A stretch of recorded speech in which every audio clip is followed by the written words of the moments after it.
Hi guys, welcome to Arison Studio. Today I wanted to talk to you guys about doing readings. This is kind of like my process and what I do to get ready for readings and how I go about doing my readings. So basically I have a few different ways that people contact me to do readings. I do them by Etsy, where I have a shop, and I also have in home here, my little reading room. So locally, people find me, at different craft sales and things like that, because I do jewelry, and I often advertise that I do tarot. So locally, I do them, as well as I'll travel to do them, and the other thing is online. So, sorry, something's with my throat. Should have some tea. 1 second.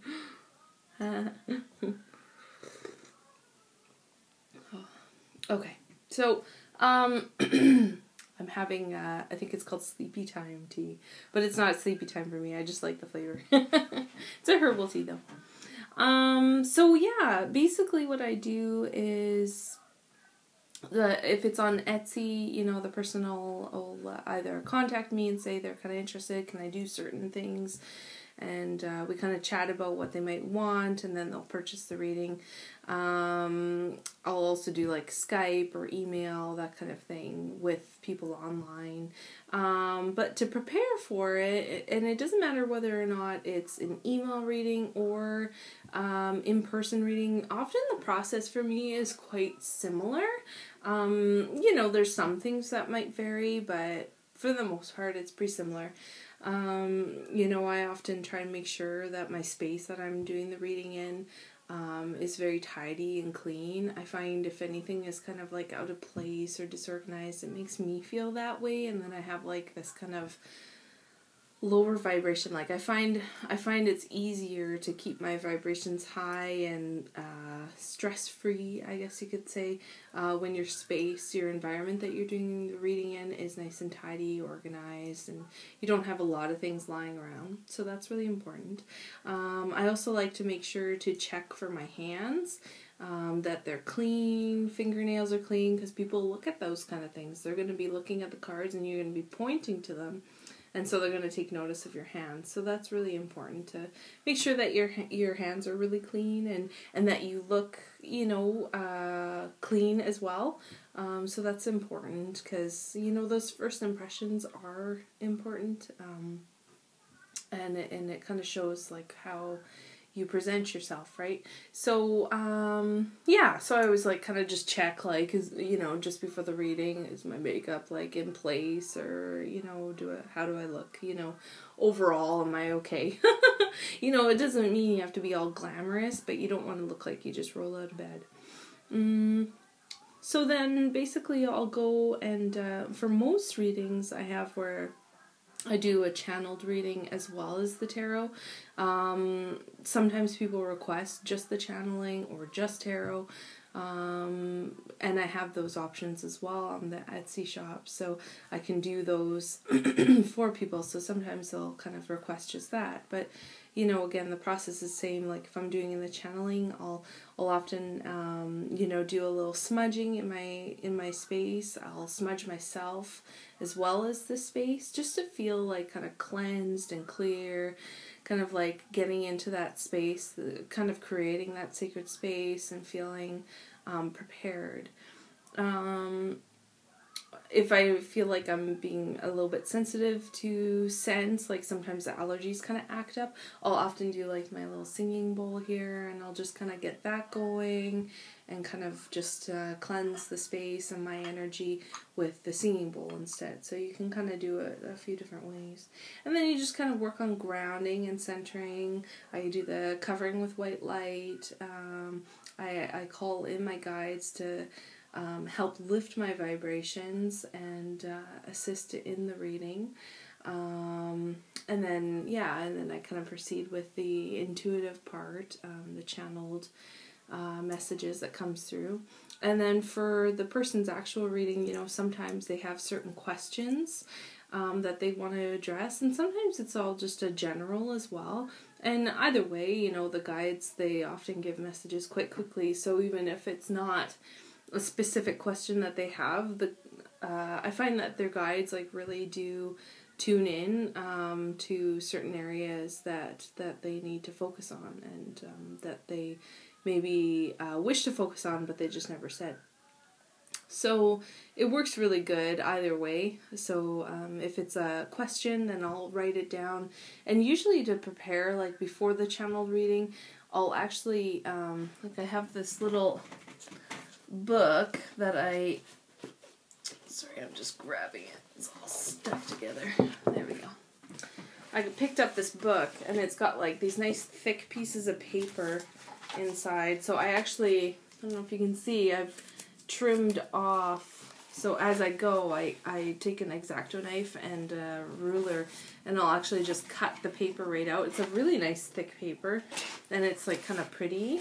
So kind of different pictures on either side, but it's nice and thick. You can kind of see that. So I'll write out their channeled message on a nice piece of paper, and then they can leave with that too and take it home. So it's really nice for them that they can kind of review it, because we kind of go over it quickly in the reading, but it's nice to have that to be able to review and take home. So I'm not sure where I was going with that, but oh yes, right. Often if they have questions or certain areas of focus, I'll actually pre-write them down, just so while I'm in meditation I don't forget anything. So I just kind of follow my own kind of guidelines, so that's really helpful. And I'll do that same kind of thing too if it's like, say, an online reading, the person isn't just right in front of me, say it's like an email or a YouTube reading. I'll have their questions next to me, so that way I make sure I address them and like kind of wrap up the question as well. That's always helpful as well. So yeah, phone. Luckily I have an answering machine. In terms of the reading itself, usually like if the person's in front of me, you know, sometimes they have certain questions. So it could be like a designated spread that we do for like that one question they're really focusing on. Other times, you know, they have multiple questions, and so we'll actually do a few different rows of cards that are pertaining to each of those questions. So sometimes I even have like 4 different rows of cards and for addressing each of their questions. So it works really well, because then they're getting still like a full spread, but it's kind of addressing smaller questions that they've been wanting to know about. So that's really handy. And if not, if they just want more of a general kind of like look into things, then I'll do more of a larger general spread that kind of touches on all the different areas of life, like home, family, health, that kind of thing. Yeah, so that's kind of what I do, but I always ask to, in the channeled readings, especially, I'll raise my frequency, and I'll always ask to have my guides help me to be in touch with that person's, the querent's energies, and that of their guides, their angels, to bring forth messages of importance. So that's really important for me to know that I'm in this space. Okay, now my intention is to focus on that person's energy, and you can really feel a shift in where it goes. So that's just my process. Everyone else has different processes, of course, but that's just how they work with me, and it seems to go really well. Trying to think if I'm missing anything. And then after the reading as well, you know, we'll make sure to address all their questions. And I don't like to leave a reading if the person's feeling upset or anything like that. So if it means spending a little extra time, then you do that, you know, to try and make sure that that person feels settled and feeling better than when they came. That's generally my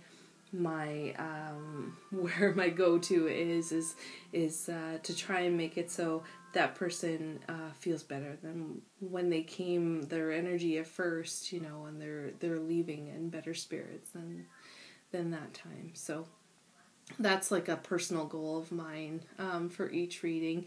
You know, I would say I target it pretty well, but you know, there is the very odd case that, you know, perhaps a person is more looking for their own answers, and maybe it's a matter of them just making some choices, and so they're leaving still kind of, you know, perplexed, but it's more to do with the own work that they have to do, not so much what I was doing.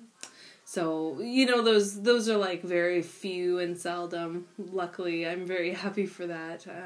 But I know it comes up for many other tarot readers as well, you know, where the person has work to do, so you're kind of leaving them with work, and yeah, and it's good. It's really good, and they often come back, almost all the time.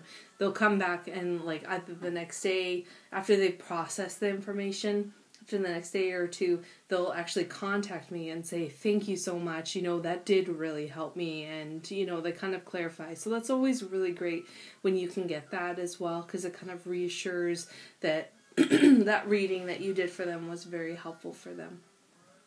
And then after the reading, I do a cleansing and a smudging, and I kind of do it all in the areas of where the querent was in either the house or in the space, or just kind of cleansing and clearing. And I always say thank you to the guides and angels for helping out with the reading as well, because I really feel like they help so much in the reading. It's not just me, you know, it's kind of their messages coming through me, so that is basically my process, and I hope this was helpful. I really wanted to target this for people who are maybe looking at going into this area, or maybe just kind of comparing with other people who also do it, because it's just fun to talk about this kind of stuff. I really enjoy it, so why not, hey? Yeah, so I think that's about it. You guys have a wonderful day, and take care. Bye-bye.